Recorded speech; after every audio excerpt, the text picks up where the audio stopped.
guys, and welcome to another Los Blancos podcast. Today we'll be talking about whether Real Madrid are favourites for La Liga, Rafael Varane's future, and also Isco's future. And I hope you guys enjoyed today's podcast. I'm joined with Sean, as always. And yeah, let's get right into it. Okay, so we're going to start with whether Real Madrid are favourites for La Liga. Now, I think that we are favourites for La Liga in any other circumstance, because last season, obviously, Atletico won La Liga, and it wasn't we had loads and loads of injuries piled on. It wasn't a good season for us. So this season, we are going to have all our players back, and it should be back to normal. However, we're not going to make any signings, and we've lost players. We're going to lose players as well, as we're going to talk about later with Varane. And at this point, I don't think we are favourites for La Liga anymore. What do you think? I mean, yeah, of course. And like I say, there was never a season where Real Madrid went in and I say that we cannot win the league. Every time we start the season, there's always possibility and hope with the squad that we have, that I can say, yeah, we are going to win the league because we have the talent. But this season, I'm a bit skeptical about that because of the plan of the squad, because there are many factors that can cause the team to throw away a league title. If you look at last season, where we had a good squad that could have won the league, but there are many injuries that cost us the league. And I believe that if there wasn't so many injured players, we would have just have that extra push, get over the line and get that extra point to beat Atletico. However, I believe that there are factors that can cause us a season. For example, if Benzema gets injured, if one of our centre-backs gets injured, because Benzema is our main goal scorer, and if we lose him, that's going to be a whole lot of problems for the season, unless, let's say, Jovic starts scoring many goals, which doesn't seem likely at this time. But I also think the other major issue for me is at centre-back, because, for example, we have Alaba, Militao, Nacho, and Varane is likely to leave. For example, if last season we lost both Ramos and Varane, and we also lost Nacho to suspension. I remember a game where we played Militao and Chust in one of the games. Yeah. Do you think that if we have an injury crisis again at defense, that you can see Jesus Vallejo playing a key game? Do you think that can cost us? If, for example, Vallejo was playing one of the important games, because Nacho played a lot of important games in the past. Militao played in the Champions League for Porto, so I mean, I wasn't that nervous. It wasn't that bad. But do you think that Vallejo can step in an injury crisis and be that solid? I mean, it doesn't look likely, does it? I mean, he spent a season. I don't even think that he was meant to spend a season long loan at Wolves, where he would have got Europa League football, but Wolves deemed him a surplus to requirements and didn't think he was good enough, and that's quite concerning when a Europa League level team don't want him in their squad. And even if they didn't want him, they could have used him as a squad player, and they didn't want that, and they just cut the loan halfway through the season. So it doesn't look promising for Vallejo or Real Madrid. Obviously, the reason we signed him a few years back, or we saw him good enough to step into the first team a few years back, was he had potential, and obviously you can't push away any player. You know, you can't write off anyone at Real Madrid. If they're good enough to make it to Real Madrid's first team squad, then I'm sure they can do your job. But you know, these last few seasons at Granada, he's not been a starter at Granada, a guaranteed starter. He obviously didn't spend a good time at Wolves. He went to Frankfurt, wasn't a starter there, so he's not been showing the glimpses of potential that he did show when he was a bit younger. And I just feel like to make that giant jump to Real Madrid after he's basically done nothing is a bit too much for him. And I don't think, obviously, if there's an injury crisis, we have no other choice, really. We have no other choice. We have to play him. And we're going to have to hope that he can step up. But having another injury crisis, especially with Antonio Pintus back as well, is unlikely, and I think it's less of a worry this season. But it's definitely possible, and I don't think we'll need him at points this season with Alaba, with Militao, with Nacho, and I think, to be honest, I'd rather play Chusso or Mario Hila instead of Vallejo, because they're stepping up for Castilla, whereas Vallejo hasn't done it for years, and he hasn't showed any promise for years. So I don't think Vallejo should be playing any part in our team this season, but he very well could be. And if we let it go to that situation, then I don't think we have any other choice. Okay, I understand that, but in relation to winning the league, I believe that we have the talent in the squad to win the league. Of course, I'm losing Sergio Ramos and potentially Varane is a big deal for us because they were such a key pillar in the team. Remember, they are our two starting centre backs if you look back just a few months ago.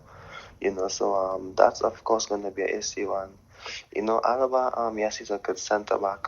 He's played in defence well. He's played in defence well, but do you think that Alaba can be that guy, to potentially replace our two best centre backs over the past decade? Yeah, I think he definitely can be, and obviously like 10 years ago, he was the top talent for Bayern, and he showed that. And over the last 10 years, he's shown that he's the top talent for Bayern. Now we can make that step up to Real Madrid. He's gonna do that. I've full belief in what Alaba can do. However, I've been seeing reports on Twitter saying that Alaba doesn't want to play centre back, and because of this, Ancelotti is considering Ferland Mendy at centre back and maybe relying on Marcelo and Miguel Gutierrez at left back. So I think Alaba definitely has the potential to do it, and Alaba definitely can do it if he wants to. But I think if you can successfully get left centre back out of Mendy, I think that would be very useful throughout the season. And I think Mendy, if we can get some more creativity out of Alaba, if we're going to play a 3-back, Alaba has to be in it. He's a lovely central centre back as in a 3. But if we're going to play him in out of the 2, I think it's just a waste of the creativity he can provide. We saw at the Euros how much creativity, and in that game against Netherlands for Austria, how much of it was wasted when he was played at central centre back. So I think Alaba at centre back, it's what we're going to do. I think it's what we should do, but I don't think we should rule out playing at left back or even in midfield. What do you think about playing Ferland Mendy at left centre back?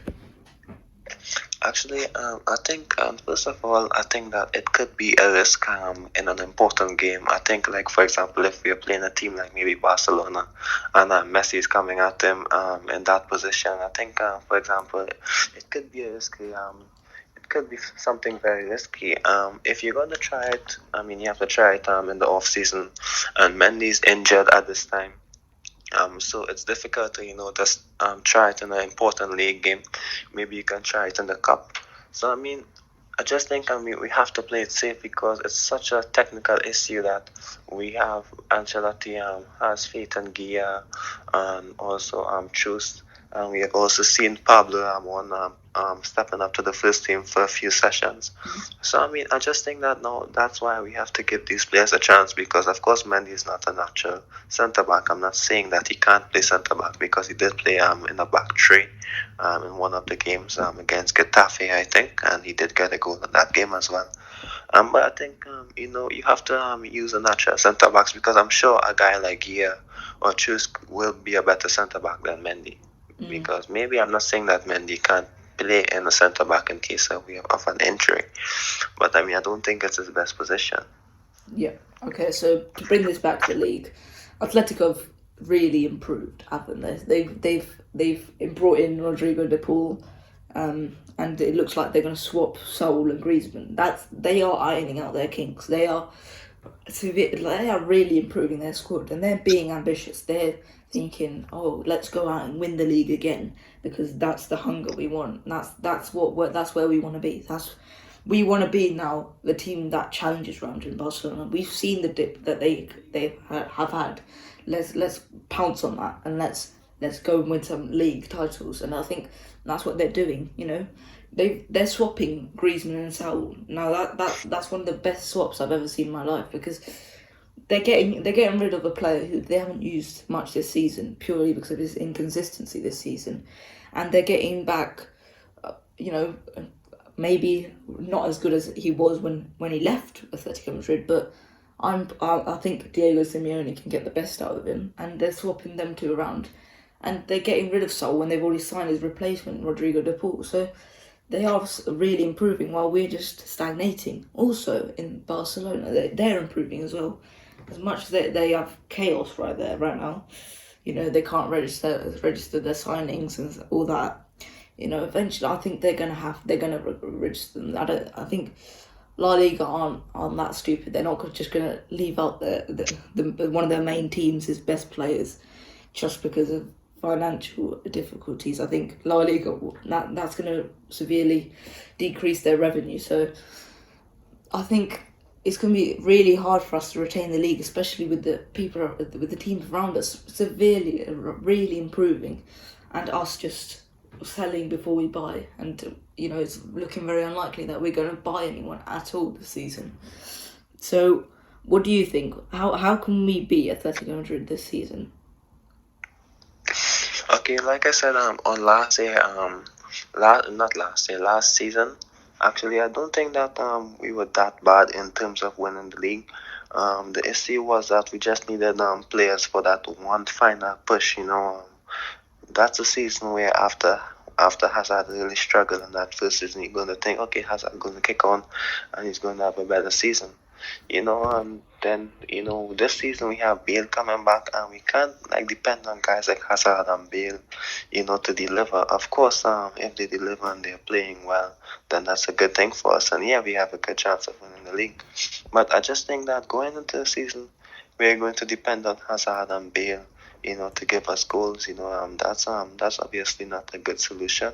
Of course, they're going to give us maybe that extra bit of maybe goals and maybe experience into the team. But I just think this is a season where if someone like Rodrigo and Odegaard start stepping up in the attack, then that can be one of the main reasons we win the league.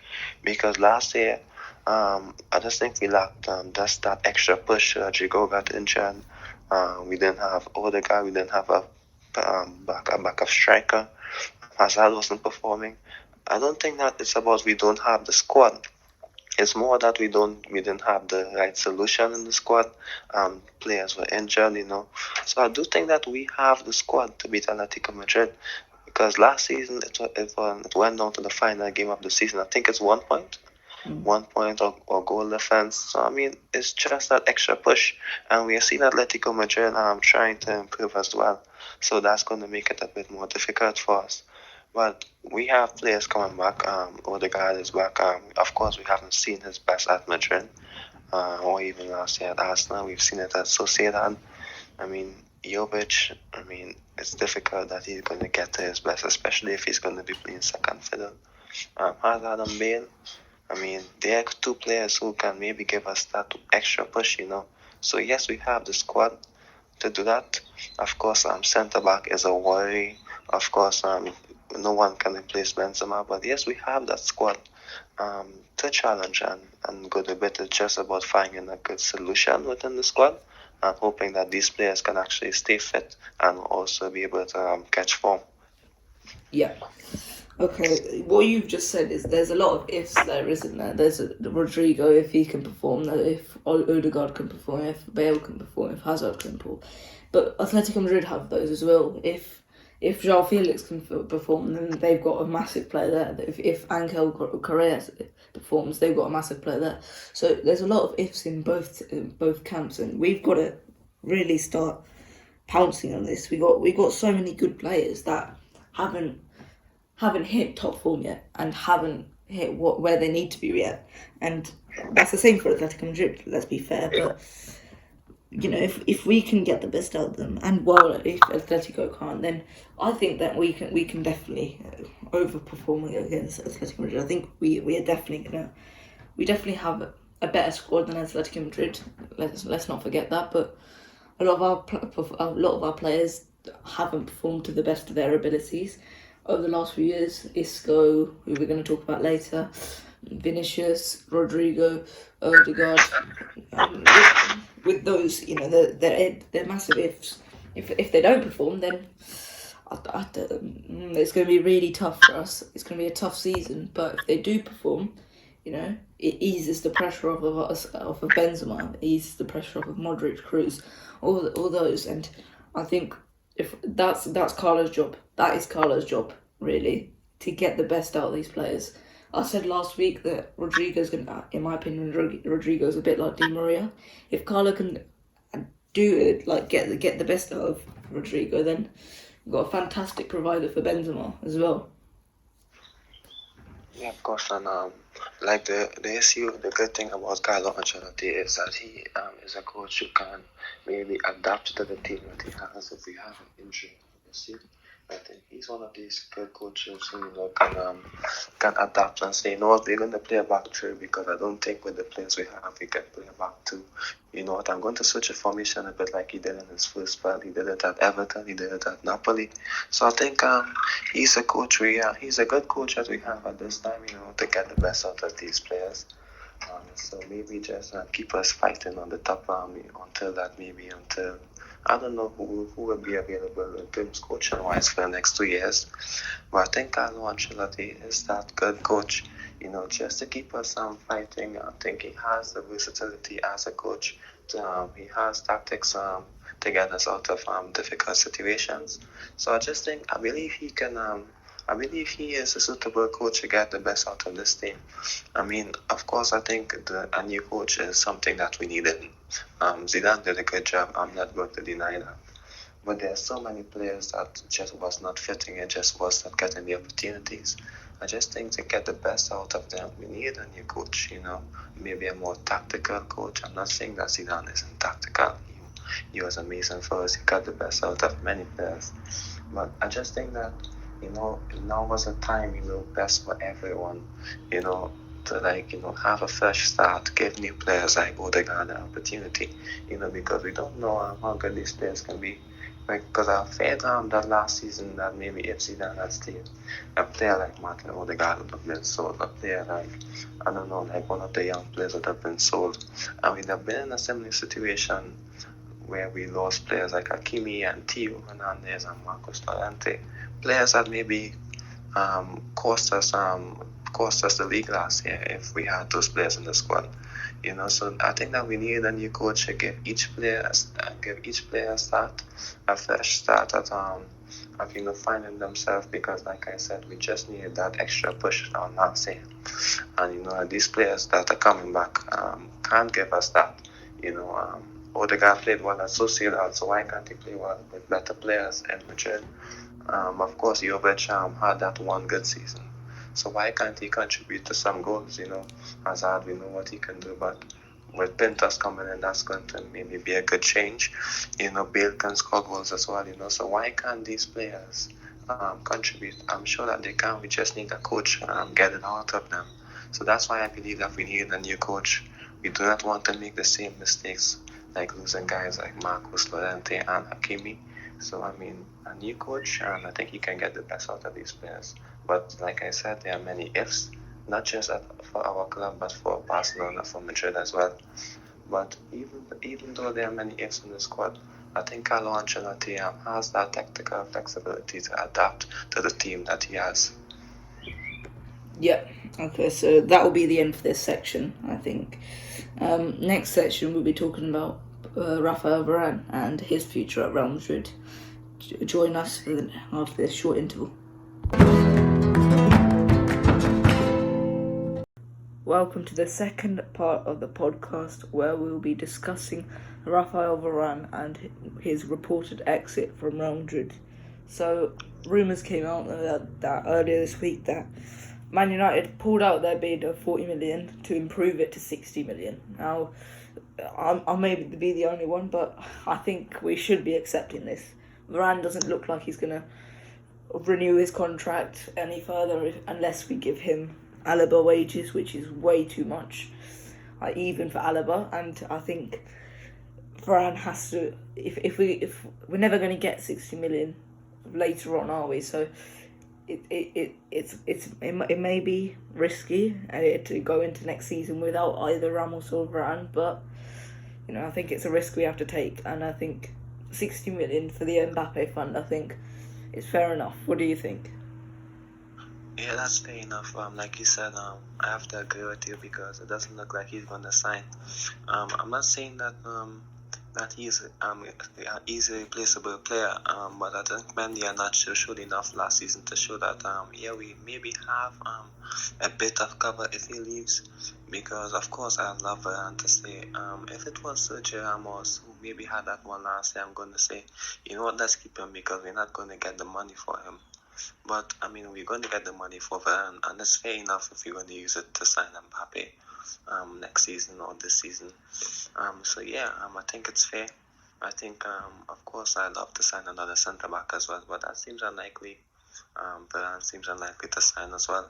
So I think the best option for everyone, just get a deal done as soon as possible, so that we would know that the players we're heading into the season with, and of course we're going to get the money as well. So of course I love Varane. He's a good player. He did so well for us. I'm not going to just saying so well is an understatement. He was amazing for us over the past decade.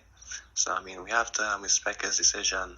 Of course he'd obviously feel undervalued because Alaba comes in and makes so much. And his first year, Varane's been here for 10 years. So of course we have to understand that. Of course we have to respect that as well. He's done so much for the club. So maybe the best option at this time, to have the player moved on. It seems like the player is going to move on good terms with the team, with the squad, with the president. So the best option, just get the deal over the line as soon as possible, so that maybe players like Gia and Chus, as well as we spoken before, can have that opportunity to step up, because you don't want a player who isn't in the squad in coming into next season. We don't know how that's going to affect the squad as well. So just get a deal done as soon as possible so the squad can move on, and that Ancelotti can know the players he can depend on. Yes. Do you think that Militao's rise is proving the exit for Ramos and Varane, to be honest, both of them? So do you think Militao suddenly becoming a world-class centre-back, do you think that's why, if Militao hadn't suddenly risen like that, do you think Ramos and Varane would have both stayed, or do you think one of them, or do you think they wouldn't have stayed at all? Yeah, of course. Last week we went through why Militao was a perfect candidate to partner Alaba at centre back. So I just think on last season, if you take a look at last season, when Sergio Ramos and Varane was our two starting choice centre backs, everyone knew the issues we had without Ramos. So I just think when you look back at it and you see how in December 2020, before Ramos started getting his injuries, Militao wasn't playing much. Nacho had overtaken him as the third choice centre back behind Ramos and Varane. And if you look back, Real Madrid, Sergio Ramos was in the driving seat. I just think that maybe if he wasn't injured, the team might have offered him 2 years. But when he got injured and Varane had COVID, Militao came in and he did so well. And I just think that took away the leverage from Sergio Ramos or Varane, saying, you know what, we can move on from you guys. Militao is playing well, Nacho is playing well. We can move on. We have the players in the squad to move on. We have the opportunity to sign Alaba. So I just think it took away the leverage from these players as well. To say we can go into the next season without you. So of course it's a risky decision. Of course it's not one I'm going to totally agree with and say yes, let's get Varane and Ramos out. We have faith in Militao. Of course I'd like at least one of them to stay. And I've liked, obviously, Sergio Ramos to stay because, of course, he's the captain, etc. But, of course, he's moved on. I'm not going to dwell on that too much. So, I just think Militao is playing so well. Yes, I have faith in him. I'm not going to say he's not going to be a good starting defender for us. the issue that, like I said before, is the injuries. If he used to get injured and Nacho isn't there, that's the issue. So I have faith in Militao, but I hope that he can stay fit for the majority of the season, as well as Alaba and Nacho.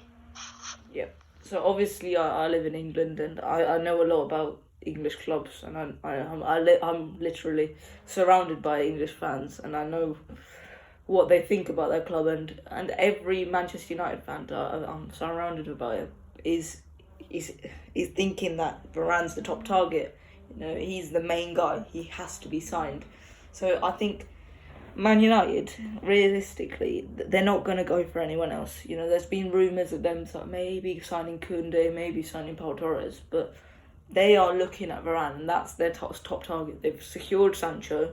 Now their top target is Varane, and they will be doing anything. Let's not forget, Man United are one of the only clubs to secure a profit in the COVID market, which is amazing, really, isn't it? I mean, securing a profit in these conditions is absolutely, like, it's unmatched. No one else can really do it, and to the levels that Man United did it as well. So realistically, they're not really phased by COVID, and that's what a lot of Madrid fans are saying. We can't demand 60 million because it's COVID times, and Man United won't have that money. But Man United will have that money. The amount of profit they make is up to 100 and Barcelona standards. The amount of revenue they make is up to, and they will be able to pay 60 million. Let's not forget that. They paid 80 million for Harry Maguire a few years ago. They will be able to spend 60 million. There's no deliberation about that. And I have a feeling we will wait it out. We will wait it out, that 60 million, but we will eventually get that 60 million. There's no other way. I think we have the highest standing point here because we know what Man United have. We have seen the profits that Man United have made over the last year and a half. So we know that Man United do have the money, and we're going to wait. That's what I think we should do, because if we wait, we have Varane. Obviously, he's going to go for free next season, but if we wait, we do have Varane for another season. If we don't wait, then we just sell him to Man United for 50 million or 55 million. So I think we do have the upper hand here, but I think eventually Man United are going to stump up the cash. Yeah, I think Man United are thinking we just signed Sancho. I'm not too sure if the deal is fully over the line as yet, but I know that they will sign him. So I think they're waiting for the medical to pass because he's on holiday.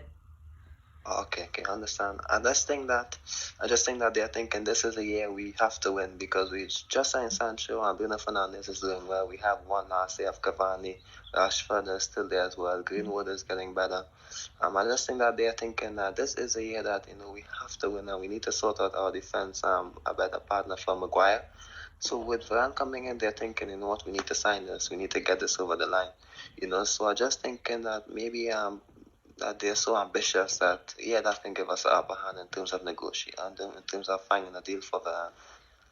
Yeah, I wouldn't say ambitious is the right word because obviously the owners have had so much criticism over the last few years about not spending much and refusing to spend. But I think the word is they're money rich. They're rich. They are rich beyond levels. Like, many people don't understand how rich Man United actually are. Like, they are up to City, maybe not as much as City, but they're certainly not far behind City and PSG and Chelsea. So they're certainly not the worst of team in Europe, definitely. So I think they definitely do have the money, and they will eventually stump up because, obviously last season lost the Europa League final to Villarreal. They don't want that again. They need to get closer to Man City at the top of the table, and they see Chelsea and Liverpool making moves in the transfer, and they don't want to be left behind. They don't want to be left behind, Man United. They want to be constantly. That's the fight for in England right now. Who's going to be the second best team? Because I don't think anyone expects to be better than Man City next season. But I think second place is where everyone wants to be. And if Man United can get there, I think it's going to be with Varane. Yeah, I have to agree with you there.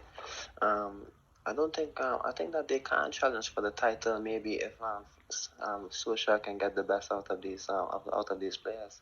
So I think they have a chance. It's all depends on how they start the season as well. So that's why they maybe want to get this deal over the line as soon as possible. So Varane can be there to start the season. Likewise, Sancho. I think starting the season is crucial, not just for Manchester United but for us as well, to determine who wins the league. Because if they get a good start, City is struggling, or like maybe Liverpool is struggling, Chelsea is struggling, then maybe they have a good chance. That's why they maybe so they're so enthusiastic to get this deal over the line as soon as possible. Yeah, I mean it's interesting because registration's going to come up soon, and La Liga said to Real Madrid, you're going to have to cut your wage just like Barcelona a little bit. They didn't force it upon us like with Barcelona, but they're saying you're going to have to cut your wage bill a little bit, get rid of some of your high earners. So, it'll be interesting to see whether Varane will be registered or not in the coming weeks, because if he's not, I think we know where the deal's heading. But if he is, there could be a few more twists to the transfer saga in this summer. Yeah, of course, I have to agree with you there. Yep. Okay, so that's the end of this section of the podcast. We'll be discussing Isco and his future after this short interval. Okay, in this final section of the podcast, we'll be discussing Isco and his future at Real Madrid. Obviously, last few seasons have not been good for Isco. Ever since Zidane left his first stint at Real Madrid, it's all gone downhill for Isco, really. I mean, Julian Lopetegui came in, did terribly, and Isco played. Santi Solari also did the same thing happened. He came in, didn't play him at all. Rumours that there was discontent between the two parties. And then Zidane came back in, and suddenly, now Isco seems like a real proposition. Well, actually not. Isco barely plays for the next 2 seasons. So Isco isn't happy at Real Madrid. Let's say that. But Carlo's back, the man who signed him, and could Carlo get the best out of Isco? Yeah, there's also reports stating that Carlo is actually happy with how Isco is doing. It says that he's fitter than ever. He's doing well in pre-season. I mean, the advantage he has is, of course, he's going to be there from the start, just like Odegaard and, Marcelo and the others. He has an opportunity, to impress Carlo early on, so that he can have that opportunity in the squad as well. So, of course, at the end of last season, I was thinking, we have to, sell Isco. We have to sell Isco because he isn't doing well. I mean, he isn't that old, he's 29. So, I mean, of course, if he's doing well and he can help us, yes, Isco can stay. I love if he can stay and help us in the team. But I don't want, maybe a repeat of last season where when he gets the opportunity, he's struggling. He has slight disciplinary issues. So I hope that if he stays, that yes, he can show us, I want to fight for this team. I want to work for this team, because if Carlo is saying that he's happy with him, that's the reports that are coming out, that he's doing well, he's working hard, he's lost weight, he's fit, so he's sharper, So I think that, he deserves a chance. If you're doing well and you're working hard, you deserve a chance, I believe. Yeah, the problem with this though is that Isco's obviously higher than Real Madrid, and as I said earlier, La Liga president Tebas told us that we have to cut our wage bill. And let's be honest, first thing that comes to mind, Isco, and for good reason as well. Last season he scored no goals and he provided 2 assists. Not great numbers, is it, when you want to be challenging for La Liga? It's not great numbers. And obviously he didn't play much, so those numbers, they're a bit more justified, but still, you've got to be getting a bit more out of Isco. And I think first person that comes to mind when you think cut the wage bill, let's get a little bit of dead weight off the wage bill, the mind wanders straight to Isco. Obviously that is his fault after the last few years. But, he seems hungry. He seems like he wants to rebuild his reputation at Real Madrid. That's the key point. He wants to rebuild it at Real Madrid, and I think that Carlo coming in has given him the extra motivation. With if it was Zidane and he continued this season, I don't think Isco would have been happy, and I think he would have packed his bags by now. But I think Carlo coming in is eager to impress him because I think Isco's got that confidence back that he knows Carlo knows him. That's what Isco thrives on. He needs confidence from his managers, and I think Carlo is the guy who likes to play with the 10, and I think he can get the best out of Isco. What do you think? Yeah, of course. Like I mentioned before, in the first section, in terms of if we can win the league, I also mentioned that we needed a coach to get the best out of the players. I mean, Zidane did a good job, but I just think so many players stagnated to the end. So many players wasn't getting the opportunities. I mean, if a new coach comes in, I think everyone is going to turn it up again. If Isco does that, I'd be so happy for him to have a place in the squad, on the bench, coming on, turning games on with his ability on the field, to open up chances for his teammates. So I think, if Carlo Ancelotti can get the best out of Isco, I'd be so happy for Isco to stay and contribute to this team. And in your first point where you mentioned that when we are cutting the wage bill, we want that to Isco. I think we want that to Isco because, I think Bale's not going to leave. We know that he will stay one more year. We know there's no other team that's going to take him. And we know that Bale's not going to go anywhere and cut his salary short. I mean, Bale and Hazard are maybe the two highest earners in the squad. So we know that they're not going anywhere. So we have to wonder the guys like Isco. But I just think with Ramos leaving, Varane potentially going. So I just think he would have that opportunity to stay. Yeah, and let's not forget he is 29. He's not on the old side like Hazard or like Bale. He's not past the prime yet. I don't think he's right towards the end, but he's at the prime. So I think one more year on his contract, we can get some money out of him. That's important to note, isn't it? Like, we can get a little bit of money out of him, and whether that comes from selling him to Sevilla, Milan isn't really interested in Isco. I've seen a lot of reports from Milan, Sempre Milan.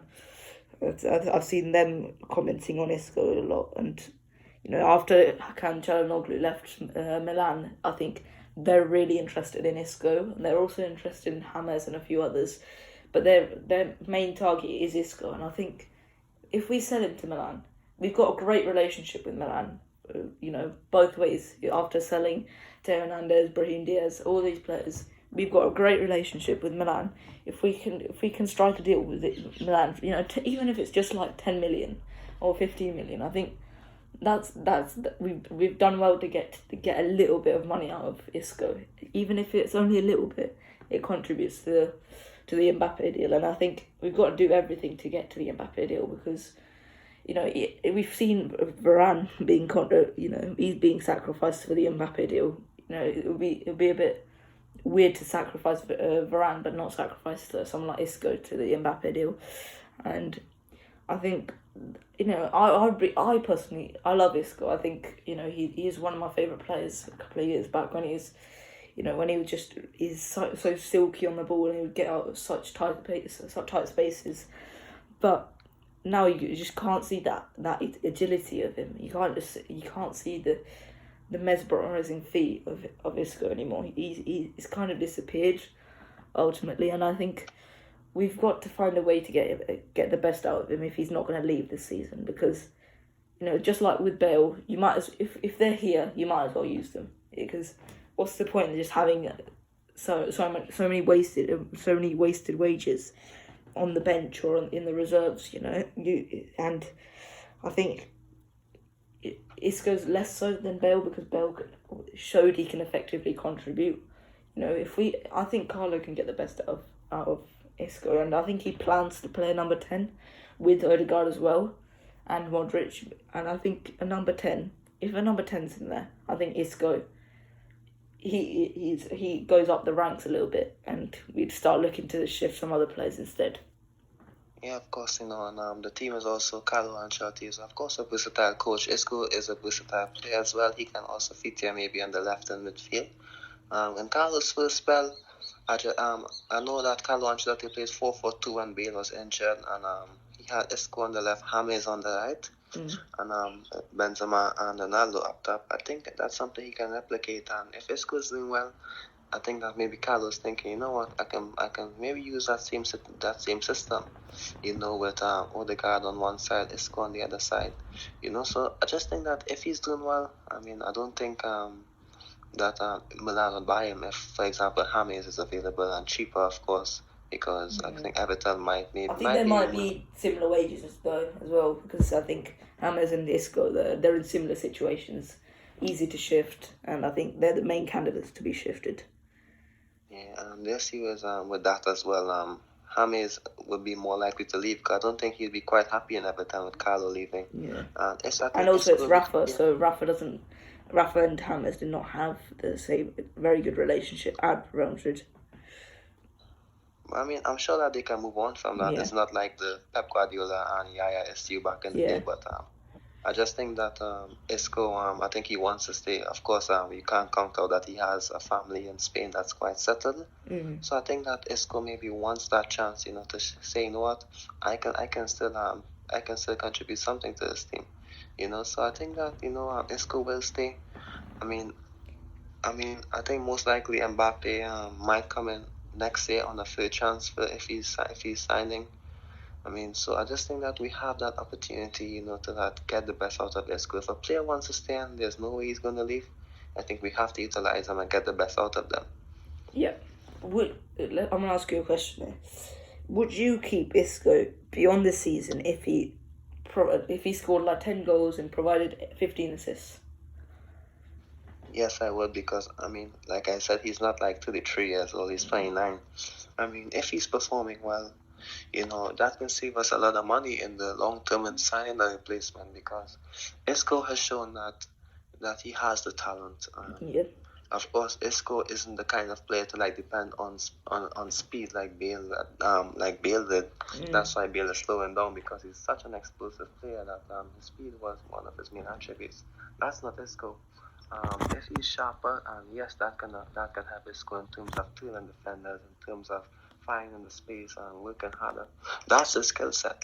So yeah, if Isco does well, he can contribute to us, because I think if he is sharp and fit, maybe normal footballers' career, maybe their best is maybe after 32 years. Yeah, of course, if he does well, I like him to stay, because he's not that kind of player to depend on speed and physical speed and strength, to help him. So I mean, yeah, if a player does well, he deserves that opportunity to stay as well. I'm not going to. For example, if let's just say Sergio Ramos is playing well, you say, yeah, you could give him another year. Isco's 29, so I think he has that opportunity, not maybe be a full-time starter, but of course he's so versatile that he can maybe drop deep. There's so many positions open for him. So if a player does well and he's such an important figure in the squad, yeah, of course he deserves his opportunity to stay. Yeah, okay. I'm going to need a final verdict from you. If Milan came in with a £10 million offer and Isco was willing to leave, as well as same as if he was willing to stay, would you keep him or would you let him leave? That's a difficult question. I mean, the issue with Isco is that I'm not too sure if I'm living too much in the past here, because his best was in 2017, 2018, so, I mean, that's 3 years ago. It's hard to forget that, but I mean, it's 3 years ago, if a player isn't playing at his best for 3 years and you have that opportunity to sell, yeah, I mean, of course, I think I might take the offer as well, but I mean, of course, we know what he can do, and like I said, maybe I'm saying that because 3 years ago, he played so well for us, he was maybe unplayable a few times, but I just think that, that we have to, I'm not going to say move on from these players like he's maybe such a bad person in the squad, but I mean, maybe that we have to take that opportunity to say, you know what, it was nice having you, you did so well for us, we're thankful for you.